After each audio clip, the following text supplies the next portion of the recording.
Duke, we're recording. Hello. Hello. I was coughing. Okay. Hi, everybody. The algorithm is gonna really love this.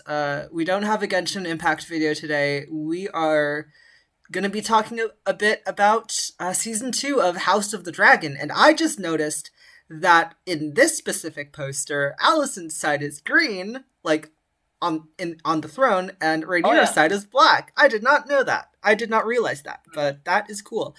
Um, so how this is going to work is I have a series of images right now, and we are just going to be talking about whatever comes to mind when I click on each of these images. Whatever comes to mind. Okay. So yeah, Okay. uh, a starting a starting question, I guess, would be Duke. What is your favorite moment from House of the Dragon season 1? Before we get into season 2 stuff.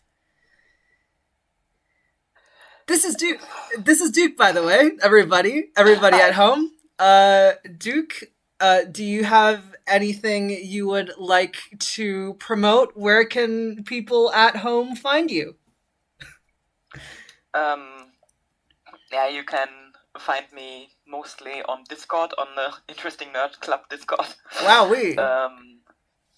And yeah, I did some point and click adventure uh videos a year ago of point and click adventures I really like. But I'm on some of those. Wow. yeah.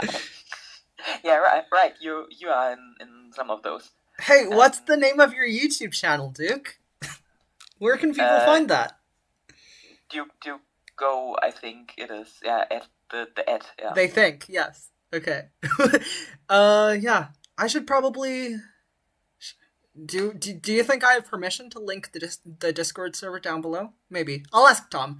Anyways, yeah, Yeah. what's your favorite moment from season 1? Go. Oh god. One of your favorite moments.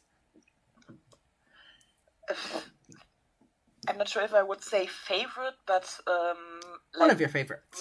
most interesting, most yeah, for like people who know the material, it's probably when Laenor doesn't die.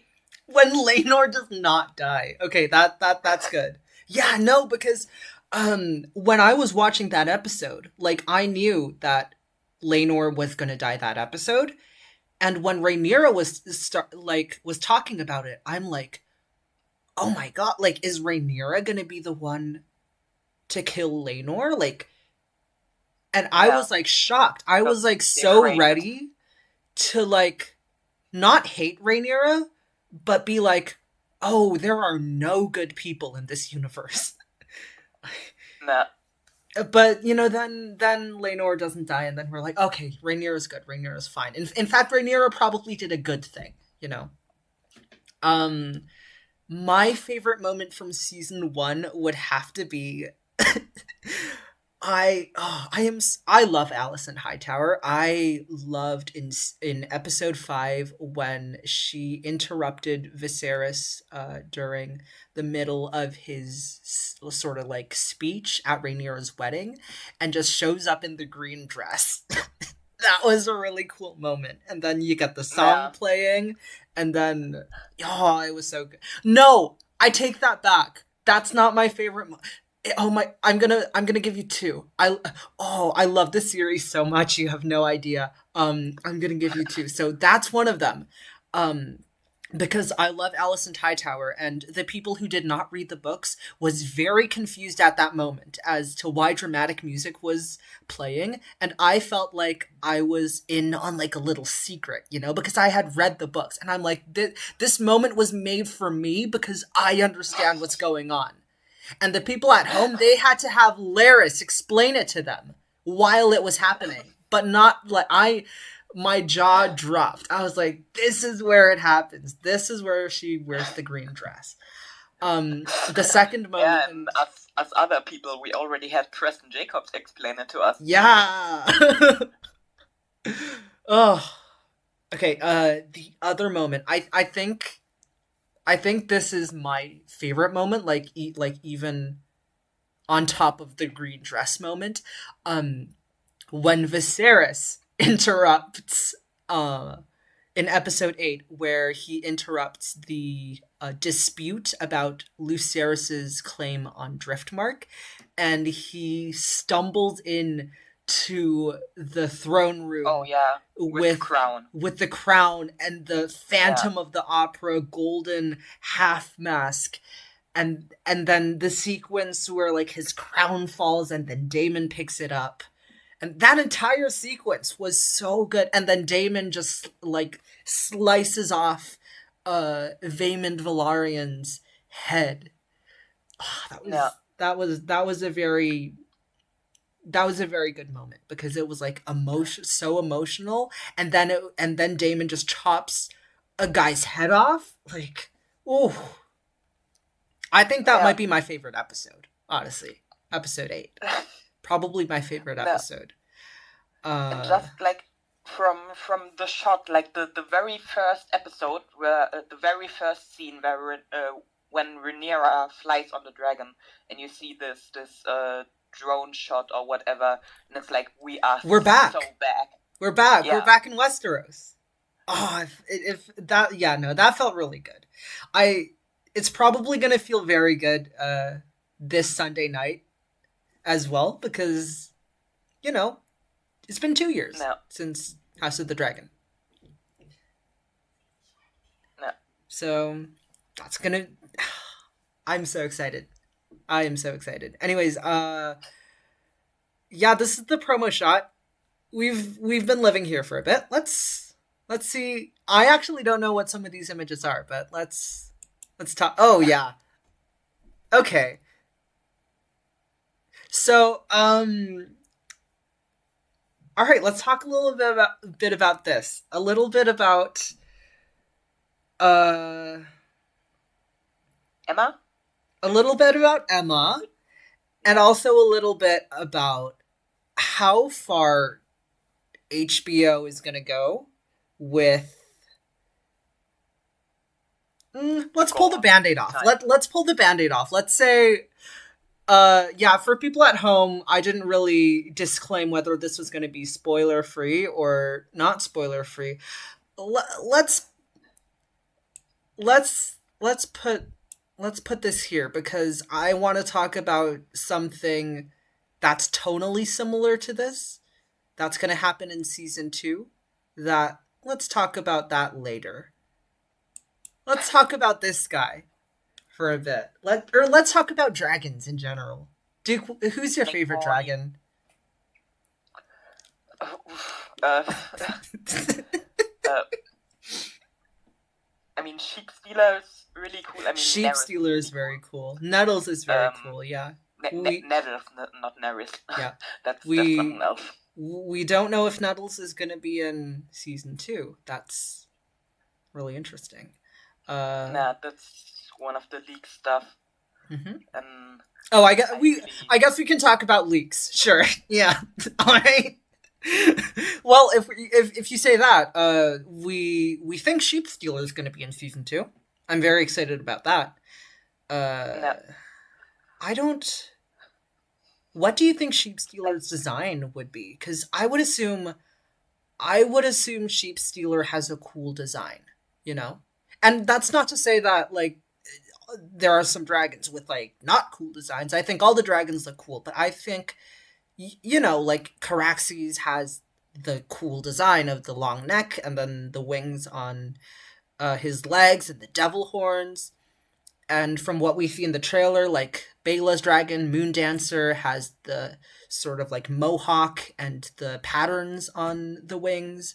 I feel like Sheep Stealer is going to be a quote-unquote, like, cool design. Because Nettles is a cool character. I mean, he's described as the coloring is an ugly mud brown, and he's a skinny brown. Yeah, Nettles is a skinny brown girl on a skinny brown dragon. So just a recolored Caraxes. Munkin's description is unknown. Yeah. And Munkin never actually saw Nettles. Yeah. So for all we know, we could, I don't know, it could be I don't know how big would Sheepstealer be compared to some of the other dragons. I all for some reason, and I know this is incorrect, but for some reason I've always thought of Sheepstealer as like Vermithor sized, which is not true. But in my head, I don't know why, like that. I just think of that. I mean, how old is Vermithor? He was How old Joe's dragon, right? old Joe's dragon? Cradle Yeah. dragon. So like 70. 70 by the time of his death. 70 by the time of his death. 100 years old. 100 years old. He's 100 years old right now. Vermithor. Yeah. Yeah. And Sheepstealer is around 50 years old, it says on the wiki. Oh, okay. But also probably not exactly known as he's well, wild. In that case, I'm going to say Caraxes sized. Or no, maybe closer to Cyrax. Closer to Cyrax? Yeah, closer to Cyrax. But, dragon sizes are like... It's really loosey-goosey, like how fast dragons grow. But Cyrax was born from Rhaenyra's egg, right? So she's not 50 yet. Yeah, you're right. Somewhere between Cyrax and Vermithor. Somewhere, but yeah. Because you got to keep in mind, Meleys and Caraxes, they were written by Aemon and Balon. Balon being Daemon and Viserys's father, for people who don't know, and Aemon being Rhaenys's father. So Caraxes and Meleys are considerably older than, not considerably, but a bit older than Cyrax. A fair bit older. So yeah, I don't know. I'm excited to see Sheepstealer though. You know who I'm like super excited to see though? I'm super excited to see Tessarion, Prince Daeron's dragon. Yeah. Blue, right? Yeah, the cobalt colored dragon. He's probably gonna be about the size of Virmax, maybe slightly smaller. And you know something about the books that I wished they brought into the show? In the books, the dragons all breathe, like the color of the fire they breathe is like matches their own color. Yeah. And I know that might seem goofy, but I don't know. The main color or the accent color? A main color. So like Tessarion breathes blue fire, it's said in the books. But I understand if the showrunners don't want Tessarion breathing blue fire, because like some Game of Thrones fans might have war flashbacks to a dragon breathing blue fire. Yeah. Is that also in the main books? Does Drogon breathe black fire? Hey, guess what? We don't really get to see the dragons. Oh no, sorry. Hey, guess what? I skip all the Dany chapters because they're bad. That's where I was going with that. So I can tell you, it's weird that the chapters with the dragons are the bad ones in the books. I don't know, but it's said that Vhagar or Balerion had black fire. Vhagar kind of does. In I think episode 6, it's more like black smoke that results from the fire that she breathes. If anything, yeah. On the wiki for Drogon, it says his flame is black fire shot with red, and the source for that is a storm of swords. Daenerys 4. Cool. Not sure what exactly happens there. Yeah. I think he probably breathed fire before that, and yeah, definitely. That wasn't mentioned in the second book where Danny was in Karth with and the has flavors. has Drogon do a little barbecue on a piece of meat. Tiny little Drogon. Uh, No. or I might be thinking about the show. I don't know if that happens in the books, but yeah. I feel like Yeah, I mean, she I teaches them to fry their own meat. yeah, So exactly. yeah, I feel like if the showrunners want to do the cool fire color thingamabob, Sunfire would probably be where they do it, because Sunfire's described to be a special dragon, right? The most beautiful dragon in all of Westeros, and one of the sound designers for the dragons, I forget her name, but she did a podcast with I forget who. So I don't know. Take my words with a grain of salt. But apparently, Sunfire is going to be a pretty special dragon with like a pretty special like roar or call or sound, like how Caraxes kind of sounds like a dolphin. Sunfire is going to be pretty distinct as well, according to the sound designer. And that got me thinking, like, if you have a dragon breathing gold fire, like, gold isn't really too much of a stretch when it comes to fire colors, right? Compared to stuff like the stuff that might look silly, like pink like fire. black or green. Well, Yeah. wildfire, but still, that would. Yeah, that's also that then reminds people of that. I mean, Yeah. they haven't done it so far in the show with the dragon color, so with the fire color. So But I I want them don't to. think they But will. I realistically, I don't think they will either. But I feel like if they would, Sunfire would be where they would do it. Because Sunfire's No. special. He's the king's dragon. He's the most beautiful dragon in the world. Okay, anyways. Yeah, but that then would also like make him like special and like give Aegon like more claim like in the show for the viewers. So I I don't have know. bad news for you, Duke. Yeah. I have bad news for you, Duke, because according to early reviews, Tom Glenn Carney is like the standout performance of at least the first half of the season. Uh, I don't know. It feels like if it really feels like the show is trying to make the Greens seem like, not total war villains, even though Aemond killed Lucerys at the end of season 1. Because of the whole, like, No. Team Green versus Team Black shenanigans that they do.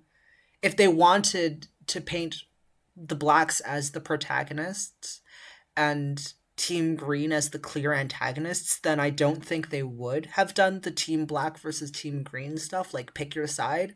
I feel like it would only be like, you should be on Team Black, this is it. That's my take. I'm not saying I'm Team Green, but they do have some cool dragons. Yeah, I mean that's the fucking marketing shit. That's Oh, look. exactly like the Hunger Games capital makeup lines and fashion lines, that it's just kind of missing the point. Yeah. Like it's not this story is not about taking sides. It's about both are bad. Yeah, both are War is bad. Both are bad. War never changes. Both are bad.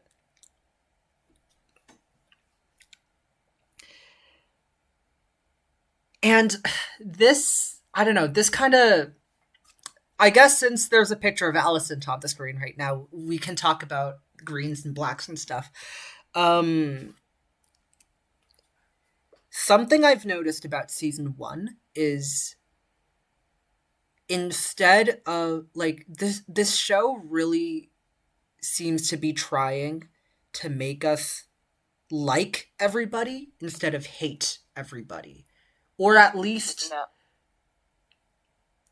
because a lot of the horrible actions that some of the characters do are downplayed and are not mentioned and don't have consequences. And at some points, it feels like a lot of the characters are almost above consequence, and they're like, but not in a way where we feel that they're pretentious or that they are sort of cheating the system, but in the way that the show's just like, this person does a bad thing, but they get away with it and it's fine. Don't think too much about it. Right? No. It's because, like, Damon kills his wife with a rock in episode 4, and it's mentioned once at Rhaenyra's wedding, and then there's no consequence. There's no consequence, right? No. Kristen Cole, freaking. Yeah, and also he has no like reaction like himself, like psychologically, but it's also not presented as if he's like a unfeeling psychopath. Yeah. Yeah, I don't.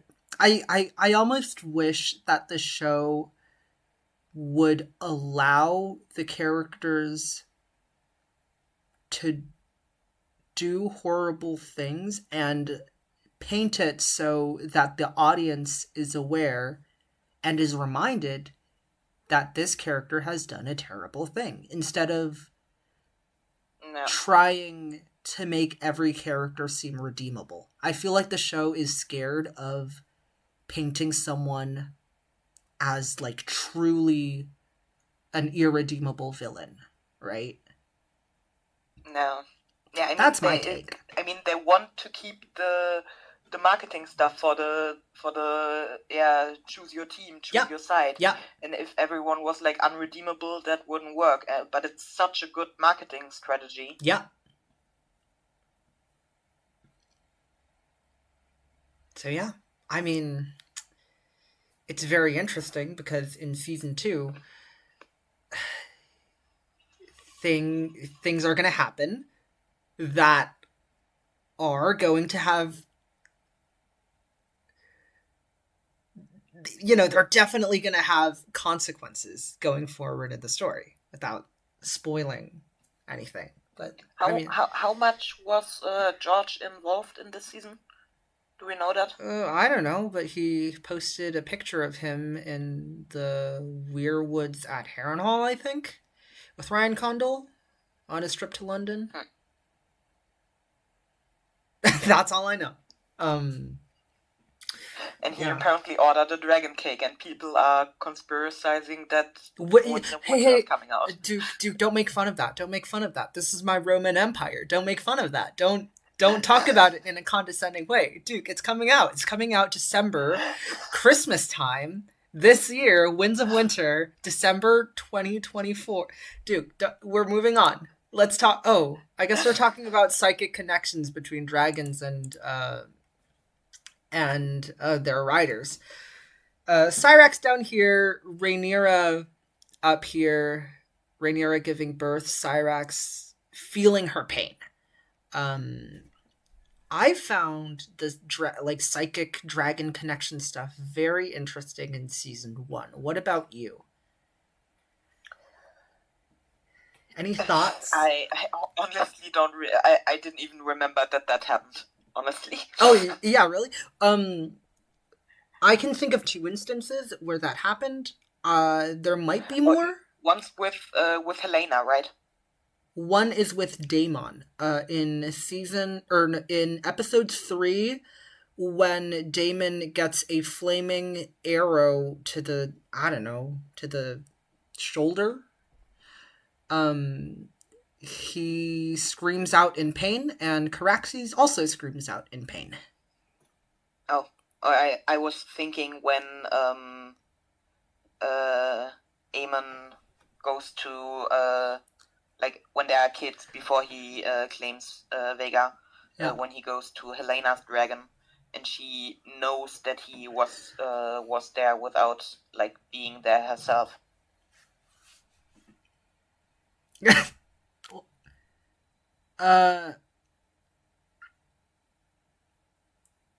Wait, what? Sorry, you're gonna have to repeat that. When Like, the pink dread incident happens with the pink. Yes. After I do that, know this. Eamon goes to Helena's dragon. Yes, I do know this. And then later she was like he visited her again, and he shouldn't do that, but she wasn't there. She didn't see it. So it's like, I mean, that is such a good. She saw it through the dragon's That eyes. is such a good point. Wait, I never even thought about that. Yeah. Huh. That's cool. Okay, that's cool. I didn't notice that. But yeah, psychic connections with dragons. How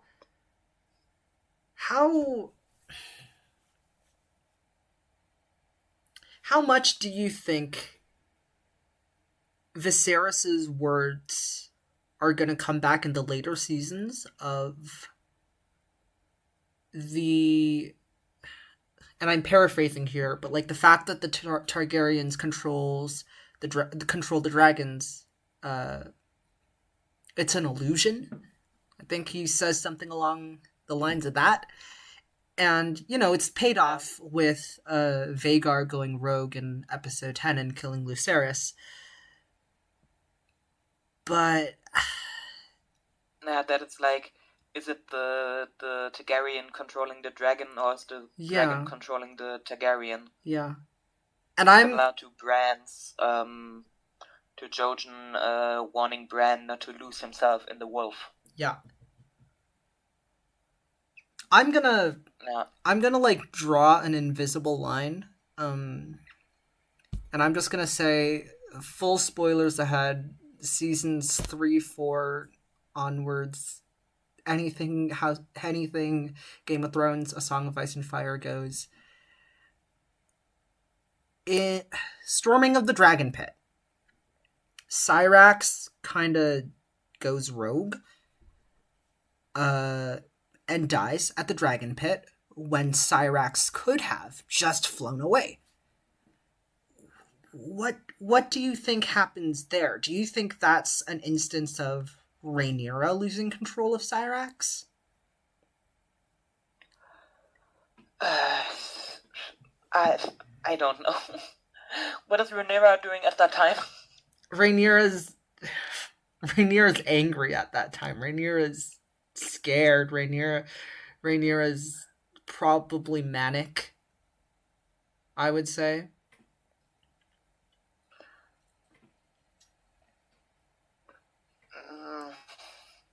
Have you like, okay? If she lost control, wouldn't the dragon like fly off? That's a good take. Yeah. Like, if she's manic and the dragon is also like, that is a good take. And going manic, that's more of a Joffrey. connection. Well, also Joffrey is on the back of Syrax, and Syrax doesn't like that, and Syrax throws Joffrey off her back, and Joffrey dies, and Syrax goes into the dragon pit, and Syrax dies. Is what happens. But it's probably going to be a little bit different in the show. Also, the speculation that the shepherd and the people somehow lured Syrax there, right? Mm-hmm. The thing too is, like, who do we have like confirmed like psychic bonds with their dragons? Which characters are confirmed to have psychic bonds with their dragons? Rhaenyra, Daemon, and you mentioned Helena. I forget who I watched. I think it might have been Michael Talks About Stuff, where he has and it might not be Michael Talks About Stuff, but I read or heard somewhere on the internet that the reason why the psychic bond exists is because of ancient Valyrian custom and sort of blood magic. And we see that with Daemon and Rhaenyra, and that they are like practitioners of these old Valyrian ways. And like part of the theory is that the newer generations.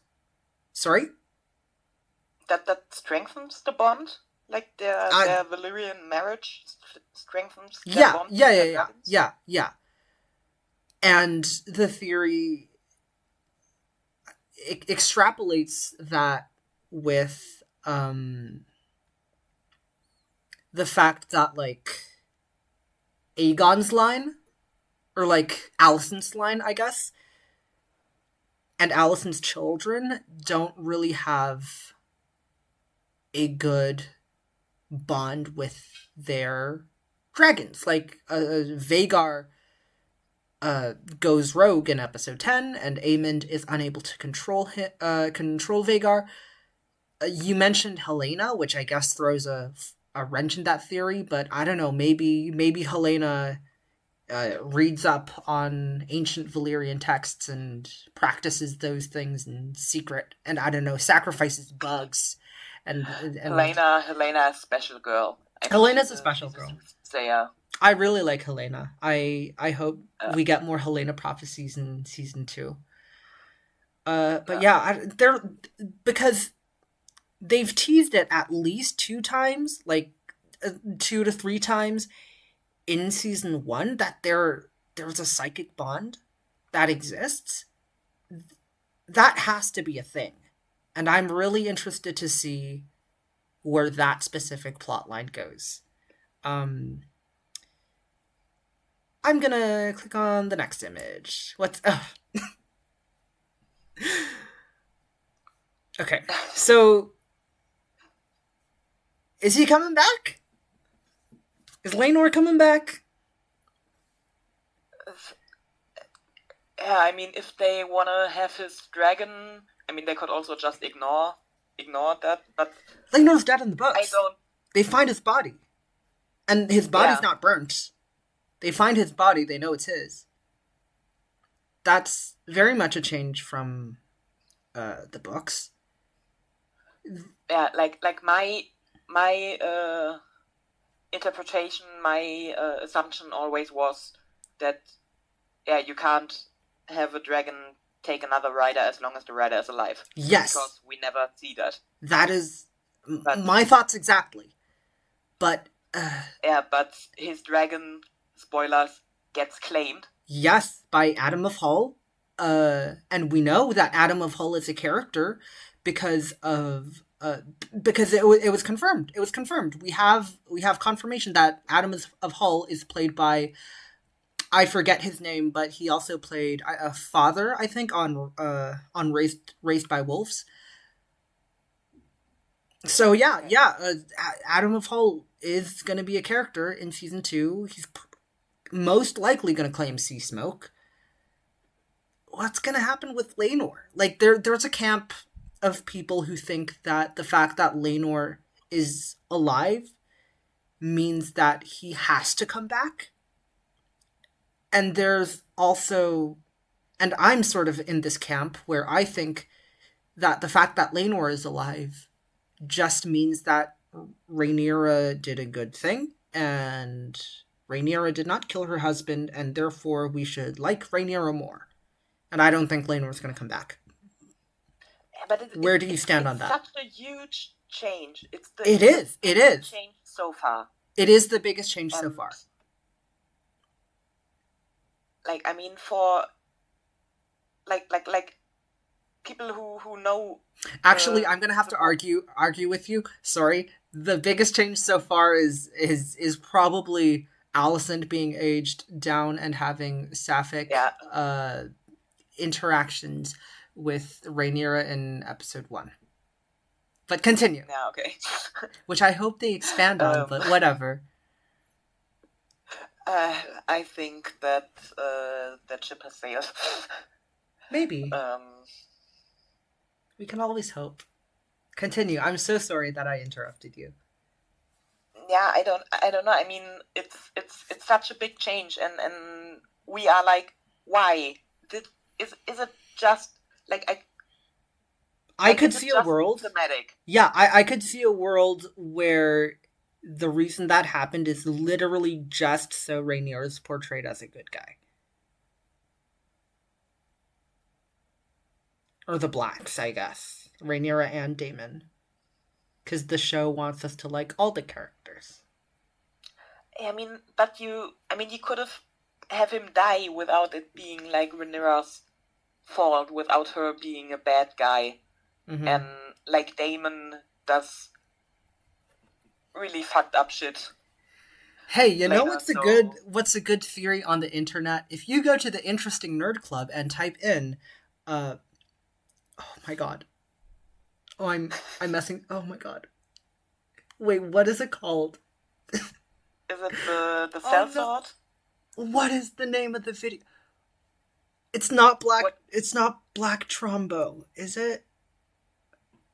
What are you talking about? Is it the older Black one Trumbo? Black Trumbo is Laenor. That one. Black Okay, I haven't Trumbo is. watched that one. I haven't watched a lot of the newer ones. No, it's not new. Wait. It's not new. Black Trumbo. Or I think Tom misnames him and calls him Black Trombone. Black Trumbo. Black Trumbo. I don't know what the video is called. Guys, search up the Interesting Nerd Club and watch all of their videos until you get to the one where they talk about how Laenor Velaryon is Black Trumbo. The one you start with is I don't know. If you want a serious theory, you start with the Red Door theory, and if you want a funny theory, you start with the Tyrek Lannister is a horse. The Wishes King. Okay, speaking of ship sailing. Oh, hi. Oh, thank you for commenting, person. Speaking of ships that have sailed, let's go on to the next image. Oh, great. This is the next image. Blood and cheese. Blood and cheese. I'm not ready for blood and cheese. We're going to see blood and cheese on Sunday. Duke, we're going to see blood and cheese on Sunday. Yeah. Isn't that insane? Just referring to with Daemon does fucked up shit. Yeah. What did you say? I said, isn't it crazy that we get to see blood and cheese on Sunday? That's all I said. Okay. And I said it like 3 times because it's going to be crazy. Okay. And it's going to like keep with the theme, and why Emma's here is it's going to keep with the theme of episode 1s. Oh, I was going to say episode 1s are crazy now. Yeah, also gore. Yeah, episode 1s are crazy gory now. Like in Game of Thrones, the sort of unofficial rule was episode 9s are crazy. I feel like in House of the Dragon, the new rule is episode 1s are going to be crazy. How far do you think they're going to go with blood and cheese?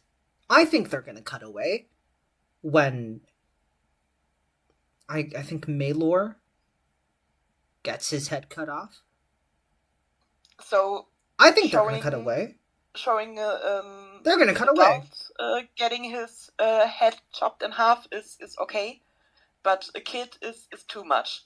A kid is too much. Wait, what are you implying with that tone? No, it's a 5-year-old kid. You think they're gonna draw the line at the showing that for a kid, because they showed that for the Valerian and the boyfriend Joffrey. Yeah. Wait, that's a good point. When Joffrey was beat to pulp, that was when he got Oberyn. Yeah. Yeah. I would say that was even worse than Oberyn, I think, because it was longer, I think. Like, it lingered longer.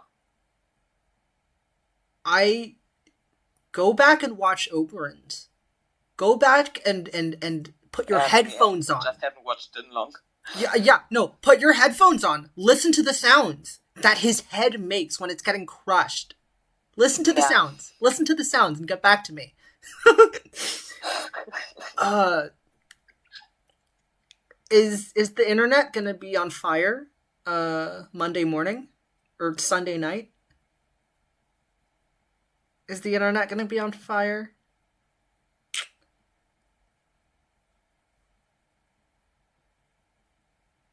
Cause I'm sorry, my don't worry, headphones got disconnected. don't worry. Yeah, I think the internet is gonna be on fire. Cause when I watched this scene, I had to step out. Like I could not watch it. I asked my friend to call me back in when the scene was over. That was not a fun scene to watch, and the fact that Emma's death was so like it was just one sentence. It was like Emma didn't make it, the child didn't make it. That was basically what it was in the books. No. And the show extrapolated from that possibly one of the goriest, or probably one of the most uncomfortable and distressing scenes I've seen. Scenes I've seen on television in a while. They didn't fully extrapolate. I mean, there was another character who had that death scene in the book. Yeah, well, like who got C-sectioned. Yeah. I mean, it wasn't described as that. I mean, they still extrapolated a lot. Mm-hmm. My point is, how that would look. My point is, in the books, when this scene happened, it was very much written in a way where there was almost no weight to it, right? It was presented as a matter of fact. Emma died. The child died. Everyone was distraught, and Prince Daemon called Prince Balon the heir for a day. Next paragraph. Right? No. That's what happened. The books stop to point out how horrific Blood and Cheese was.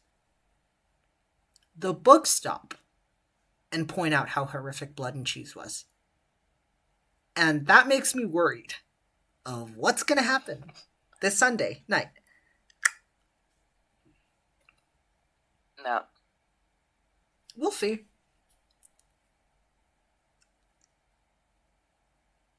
We will see. Moving on. Okay, I guess we can talk about... I mean...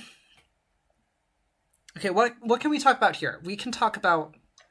we're fully in spoiler territory. One quick back to the last. Yeah. I said like the theme was motherhood. Yes. Okay.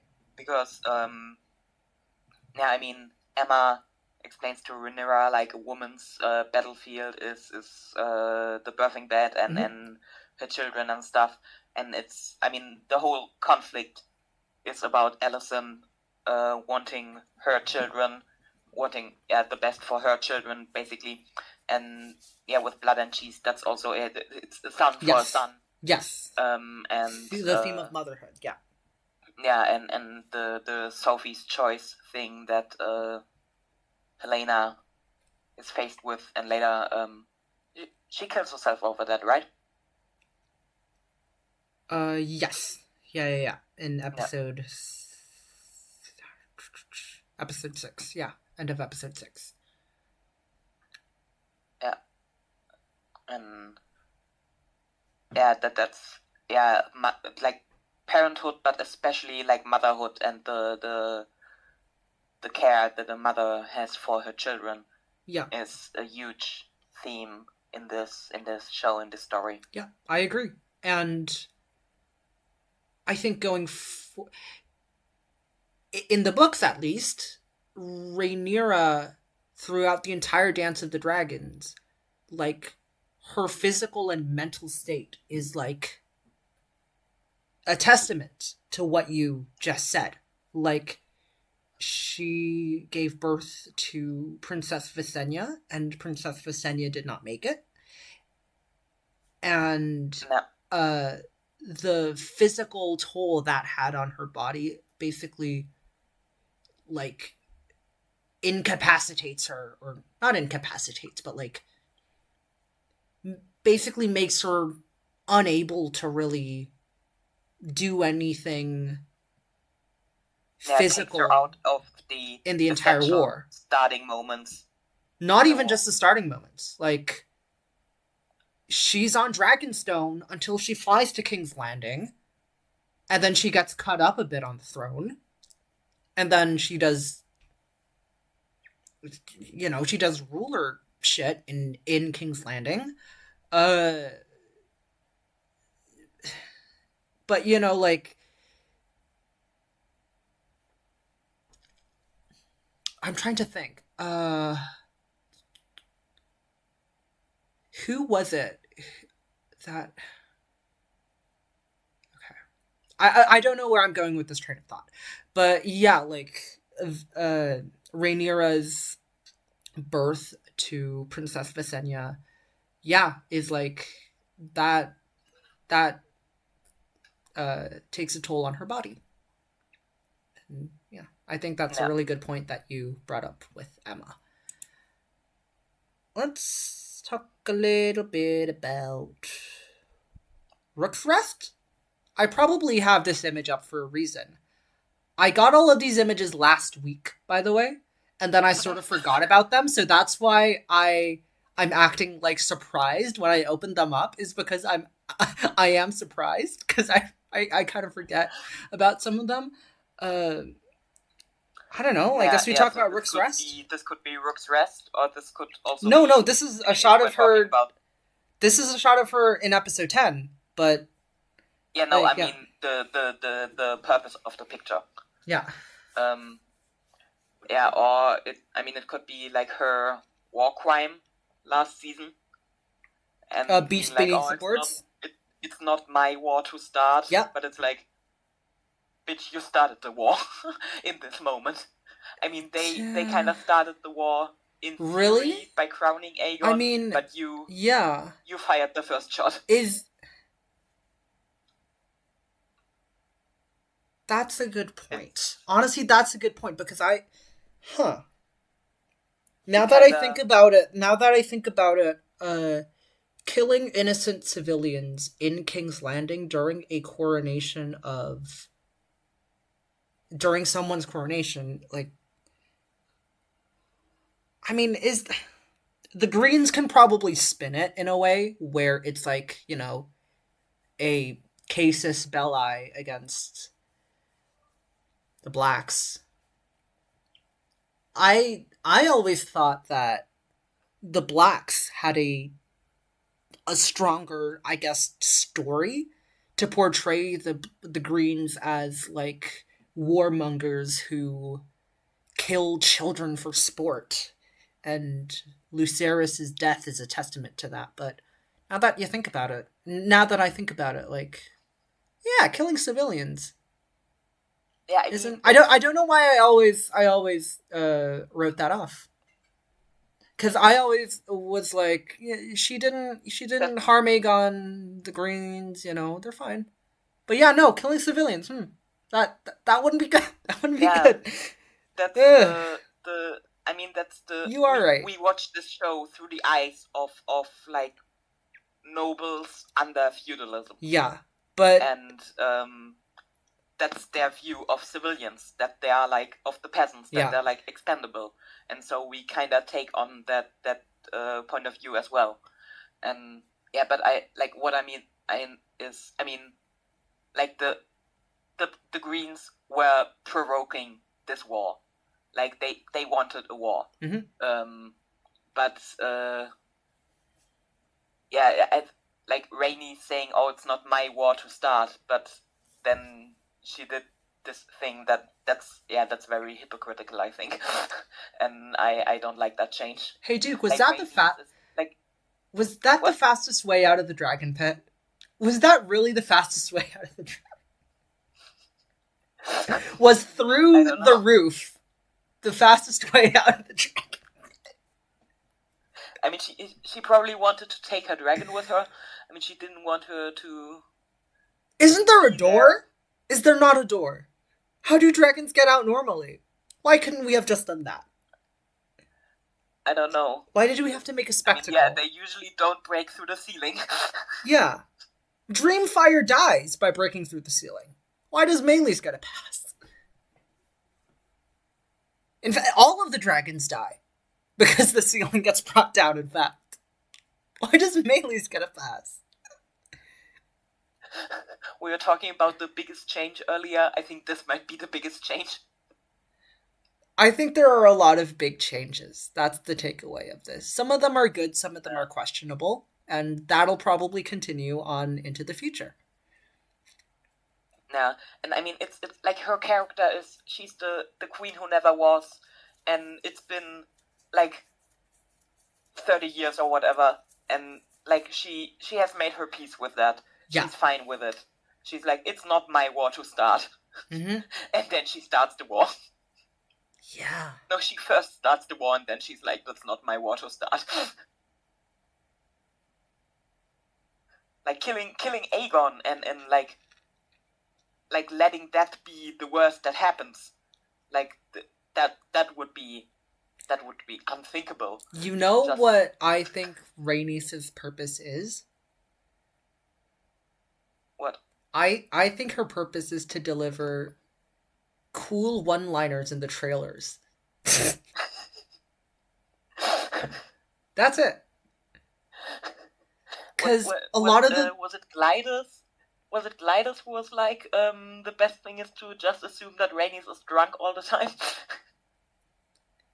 Here's the thing. I love Eve best. I love Rhaenys, the queen who never was. I feel like she has a lot of cool lines. And a lot of her dialogue scenes are really good. But also a lot of the things that she does feels forced. And not in like, she's forced to do this, forced to do that. But it feels like on a meta level. Like, the producers are like, we don't know what to do with this character, so I guess we'll have her do this? ? That's what it feels like to me. That they don't know what to do with her, because her purpose is to go into Rook's Rest, to have a cool battle sequence and then die. That's her purpose. So yeah, I don't know. Because we get 4 more episodes with her. Like, I'm not convinced. I'm not convinced that she is gonna make... Well, she's gonna make a huge impact with the Battle of Rook's Rest. I think the internet will be on fire after Rook's Rest. The same way it's gonna be on, like, catch on fire after the first episode. Like, Rook's Rest is gonna be insane. But, like, besides that, I don't really get why narratively, like, we should be invested in her character. Because it's not her story. No. Yeah, she's a cool historical figure. Yes, But then you're right. When you try to like make a story out of the history, I mean, history is not a story.